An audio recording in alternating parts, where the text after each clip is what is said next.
Je m'appelle Rama. Et ce que j'ai vécu, je ne le souhaite à personne.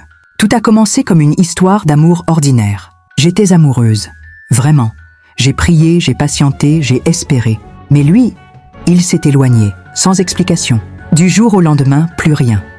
Silence, froid, indifférence. Et moi, j'étais là à me demander ce que j'avais fait pour mériter ça.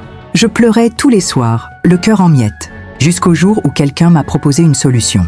Il y a des moyens, des choses que les femmes font pour que l'homme revienne. Rien de méchant, juste des petits trucs spirituels. J'ai dit non, puis j'ai pleuré encore, puis j'ai dit oui. Je n'étais pas préparée.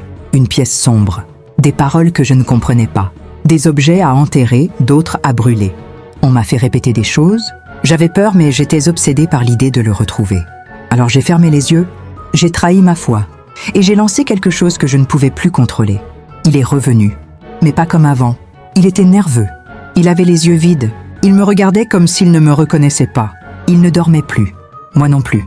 Je faisais des cauchemars, des présences dans ma chambre, des bruits dans les murs, des ombres qui passaient dans le miroir. Une nuit, j'ai senti une main glacée me toucher pendant mon sommeil.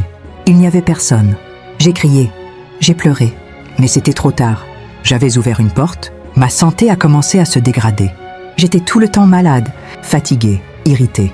Mon visage s'est fané, mon cœur était mort. Et je me rendais compte que je ne l'aimais même plus. Je l'avais forcé. En vérité, ce n'était plus de l'amour. C'était une prison. Un jour, j'ai entendu un verset dans une vidéo. Rien qu'un verset, et mon cœur s'est mis à battre bizarrement. Mon corps a tremblé. J'ai senti un malaise profond. Comme si quelque chose en moi refusait d'entendre la parole d'Allah. C'est là que j'ai compris. J'avais ramené quelque chose de mauvais, quelque chose qui s'était accroché à moi. J'ai eu peur, vraiment peur. Peur pour ma vie, pour ma foi, pour mon âme. J'ai tout arrêté, j'ai tout brûlé. J'ai supplié Allah de me pardonner. J'ai fait Ruqya. Pendant des semaines, j'ai tremblé, crié, vomi.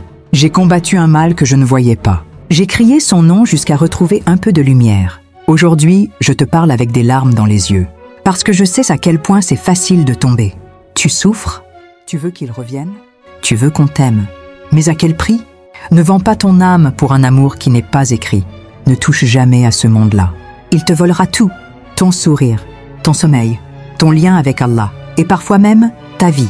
Il n'y a aucune bénédiction dans ce qui commence dans la désobéissance. Si Allah ne t'a pas donné cette personne, c'est qu'il te protège. Moi, je m'appelle Rama. J'ai touché à l'ombre et j'ai failli ne jamais revenir. Toi, ne t'y perds pas.